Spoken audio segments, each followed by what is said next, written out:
मेरे सभी YouTube channel के साथियों को नमस्कार। आज हम पढ़ रहे हैं सामाजिक विज्ञान का महत्वपूर्ण टॉपिक सल्तनत काल। सल्तनत काल के अंतर्गत मैंने आपको सबसे पहले गुलाम वंश, फिर खिलजी वंश, उसके बाद मैंने आपको बताया था तुगलक वंश। अब हम पढ़ रहे हैं तुगलक वंश के पश्चात हम पढ़ रहे हैं सैयद वंश। सैयद वंश के अंदर मैं आपको बताना चाहता हूँ कि 1398 में जब तैमूर लंग ने दिल्ली पर आक्रमण किया था तो उन्होंने जो तुगलक वंश था उसका सर्वनाश कर दिया और उस वंश को हटा करके तैमूर लंग ने अपना प्रतिनिधि खिजर खां दिल्ली सल्तनत के अंदर बिठा दिया। यानी सैयद वंश का संस्थापक खिजर खां था, जिसने 1398 ईस्वी में तैमूर लंग के प्रतिनिधि के रूप में कार्य शुरू किया और जो 1414 से लेकर के 1421 तक शासन कार्य किया, उसने केवल शासन कार्य किया, न तो उसने कोई उपाधि धारण की और न ही कोई सिक्के चलाए, केवल शासन संचालन का कार्य खिजर खां ने किया था। खिजर खां के पश्चात मुबारक शाह 1421 में शासक बना और 1434 तक उसने शासन किया। उसने सर्वशाह की उपाधि धारण की थी। मुबारक शाह के पश्चात आलम शाह 1434 से लेकर के 1451 तक सैयद वंश का सल्तनत काल के अंदर दिल्ली पर शासन किया था और उसने अपनी स्वेच्छा से 1451 को दिल्ली की सत्ता छोड़ दी और उसके स्थान पर लोधी वंश के शासक बहलोल लोधी ने दिल्ली पर अधिकार कर लिया। तो अब हम पढ़ते हैं लोधी वंश। लोधी वंश का संस्थापक किसे बताया गया है? लोधी वंश का संस्थापक बहलोल लोधी को बताया गया है, जिसने 1451 से लेकर के 1499 तक दिल्ली में शासन किया था। इसने सबसे पहले अफगानी सत्ता दिल्ली पर स्थापित की थी। यानी इससे लोधी वंश से पहले जितने भी शासक हुए वो सब तुर्क वंश से संबंधित थे और पहली बार दिल्ली के ऊपर अफगान वंश का शासक बना था बहलोल लोधी। इसने अपने साम्राज्य के ऊपर दिल्ली पर आक्रमण करने वाले जौनपुर के मुहम्मद शाह सर्की को हराया था और उन्होंने रोक दिया था आगे बढ़ने से। फिर इसके बाद में 1499 में उनकी मृत्यु हो गई तो उनके दूसरे पुत्र निजाम शाह, बहलाल शाह लोधी का उत्तराधिकारी कौन था? निजाम शाह, जो सिकंदर शाह लोधी के नाम से इतिहास में प्रसिद्ध हुआ और उसने अपना साम्राज्य बहुत बढ़ाया। तिरहुत, बिहार और बंगाल तक अपना साम्राज्य फैलाया था। सबसे महत्वपूर्ण काम सिकंदर लोधी का क्या था कि इसने न्याय व्यवस्था और जमीन की पैमाइश यानी भूमि पैमाइश से संबंधित इन्हें बहुत अच्छा कार्य किया था। तो जो उसने गज चलाया था सिकंदरी गज, परीक्षा में आ सकता है, सिकंदरी गज किस शासक के काल में चला था? निजाम शाह यानी सिकंदर शाह लोधी के कार्यकाल में। ज़मीन की नाप के लिए जो 30 इंच का जो ज़मीन नापने का यंत्र था उसे सिकंदरी गज कहा जाता है, समझ लेना आप। फिर उसने एक महत्वपूर्ण प्रश्न है, 1506 में आगरा की स्थापना किसने की थी? यानी आगरा किसने बसाया था? वही सिकंदर शाह लोधी ने। 1506 में बयाना, भरतपुर जो राजस्थान से आसपास और गुजरात की तरफ से आक्रमणकारी होते थे उनको रोकने के लिए उन्होंने 1506 में आगरा नगर बसाया था और वो कविताएं भी लिखते थे गुल्लर खां उपनाम से। परीक्षा में प्रश्न बन सकता है, गुल्लर खां कौन थे? गुल्लर खां सिकंदर शाह लोधी का उपनाम था, जो गुल्लर खां नाम से कविताएं लिखते थे। अब उसके बाद में 1517 में इनकी मृत्यु हो गई थी। किनकी? निजाम शाह यानी सिकंदर शाह लोधी की मृत्यु 1517 के अंदर हो गई थी। उनके पश्चात अंतिम लोधी वंश का अंतिम शासक और सल्तनत काल का अंतिम शासक कह सकते हैं इब्राहिम लोधी दिल्ली की गद्दी पर बैठा और उसने सर्वप्रथम अपने सत्ता आगरा से संभाली थी। यानी आगरा में उनको राज्याभिषेक किया गया था। 1517-18 में खातौली में राणा सांगा से वो हार गए थे। बहुत ही महत्वपूर्ण प्रश्न है, राणा सांगा और इब्राहिम के बीच कब युद्ध हुआ था? 1517-18 में। कौन सा युद्ध था? खातौली का युद्ध। खातौली का युद्ध किन किन के बीच हुआ था? राणा सांगा और इब्राहिम लोधी के बीच, जिस युद्ध के अंदर इब्राहिम लोधी हार गया था। फिर उसके बाद में 1526 में इतिहास ने करवट बदली और मुगल शासक सिकंदर बाबर, जिसका पूरा नाम है सिकंदर, ठीक है, बाबर, यानी बाबर नाम था, उसने सिकंदर अपनी उपाधि रखी थी। यानी उसने भी विश्व विजेता की कोशिश की थी, इसलिए अपने नाम के आगे उसने सिकंदर लगा दिया था। तो बाबर, सुन लो, 1526 में बाबर और इब्राहिम लोधी के बीच में पानीपत का प्रथम युद्ध हुआ था। इसके युद्ध के अंदर पानीपत के युद्ध में इब्राहिम लोधी मारा गया और इस पानीपत के युद्ध के बाद में इतिहास बदल गया।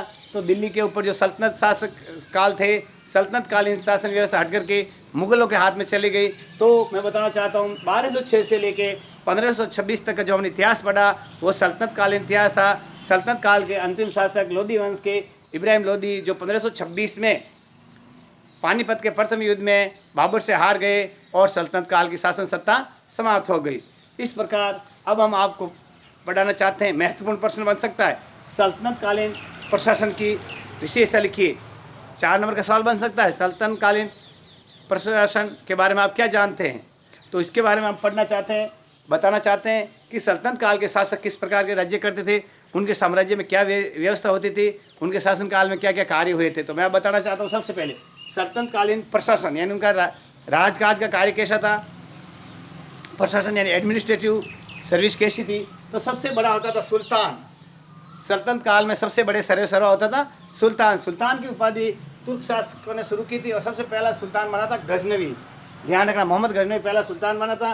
और इनको उलेमा जो धार्मिक वर्ग से संबंधित थे, उच्च वर्ग से संबंधित, उलेमा धर्म से संबंधित थे, उनकी राय हमेशा जो सुल्तान को माननी पड़ती थी। और सर्वेसर्वा यानी जो भी का सर्वोच्च न्यायकर्ता, सर्वोच्च कार्यकर्ता, सभी निर्णय लेने में सबसे आगे और सर्वशक्तिमान राजा को माना जाता था, जिसे तत्कालीन समय में सुल्तान कहा था। यानी सुल्तान सर्वेसर्वा होता था। आया समझ में, उस समय सुल्तान सर्वेसर्वा सल्तनत काल के अंदर होता था। सुल्तान की सहायता के लिए अमीर राज दरबार में रहते थे। अमीर 2 थे, तुर्क और गैर तुर्क। जैसे बताऊं कि तुर्कों के अंतर्गत इल्तुतमिश ने चहलगानी यानी 40 दासों का एक समूह बनाया था तुर्कों का, तो वो एक चहलगानी व्यवस्था भी अमीरों के साथ थी। अब बताना चाहता हूँ केंद्रीय प्रशासन, केंद्रीय और प्रांतीय 2 प्रकार शासन व्यवस्था थी। तो केंद्र के अंदर सबसे पहले मैं बताना चाहता हूँ मंत्रिपरिषद। जिस प्रकार अब वर्तमान मंत्रिपरिषद कार्य करती है, उस समय सल्तनत काल के अंदर मजलिस ए खलवत आ सकता है। सल्तनत कालीन मंत्रिपरिषद को क्या कहते हैं, मजलिस ए खलवत। ये इनकी जो शासन प्रशासन की केंद्रीय व्यवस्था थी। इसके 4 स्तंभ थे। कौन कौन से, वजीर, ध्यान रखना, वजीर, दीवान इंसा, दीवान रियासत और आरिज मुमालिक, ये 4 स्तंभ थे, यानी 4 विभाग प्रमुख थे। तो सबसे पहले वजीर वित्त विभाग से संबंधित था, जिसे दीवान विजारत, इसके विभाग का प्रमुख कार्य क्या था, वित्त संग्रह करना। तो आ सकता दीवान विजारत किससे संबंधित है, दीवान विजारत वित्त संग्रह से संबंधित है और इनका मुखिया वजीर होता था। अब उसके साथ साथ उसके सहयोग के लिए, यानी वजीर वित्त विभाग के सहयोग के लिए मुस्तौफी, महालेखा संबंधित, खजांची लेखापढ़ी का काम करने वाला, मजूमदार हिसाब को संग्रह करता, हिसाब लाने वाला।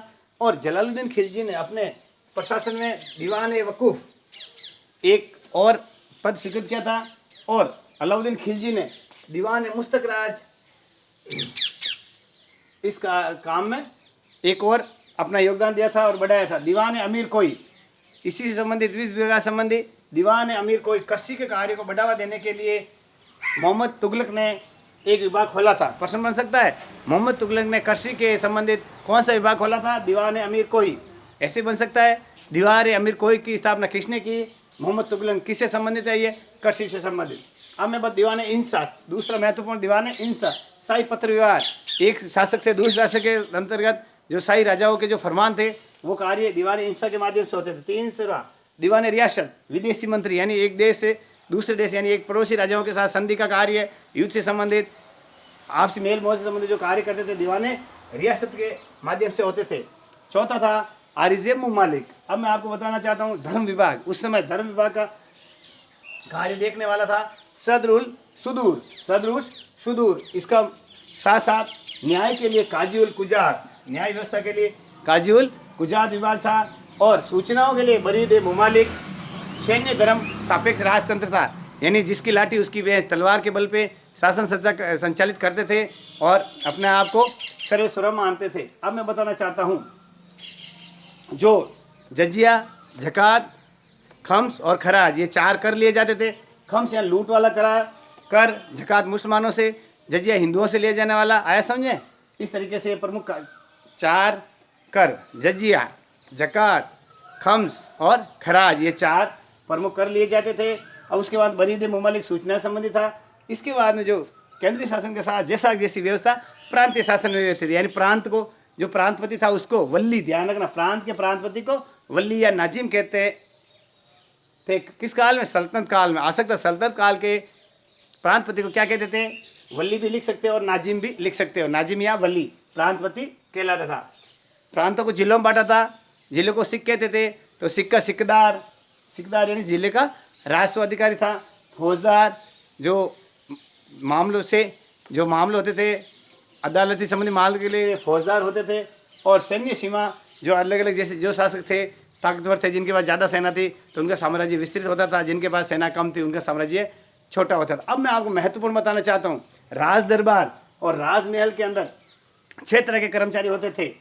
वकील दर, बारबक, अमीर शिकार, अमीर मजलिस, सर जहादर, अमीर हाजिम। इस प्रकार मैंने आपको संपूर्ण सल्तनतकालीन शासन व्यवस्था बताई है। तो सल्तनतकालीन शासन व्यवस्था से संबंधित आपके प्रश्न, सबसे महत्वपूर्ण प्रश्न मैं बताना चाहता हूँ, अलाउद्दीन खिलजी पे बन सकता है, और तुगलक में मोहम्मद बिन तुगलक से संबंधित बन सकता है, और अंत में ये इब्राहिम लोदी से संबंधित आपके प्रश्न बन सकता है। रजिया सुल्तान से संबंधित भी महत्वपूर्ण प्रश्न बन सकता है। और सबसे अलावा एक महत्वपूर्ण प्रश्न है सल्तनतकालीन प्रशासन, इस पर भी आपके 4 नंबर का प्रश्न बन सकता है। तो प्यारे बच्चों, आप सब मन लगाकर पढ़ो, और जो मैं आपको टॉपिक देता हूँ उससे संबंधित आप घर पर भी तैयारी करो, और जो महत्वपूर्ण प्रश्न बताता हूँ उनकी आप विशेष तैयारी करो। आराम से, सामाजिक कोई विषय ज़्यादा डिफिकल्ट नहीं है, आराम से मन लगाकर पढ़ो और तैयारी करो। नमस्कार।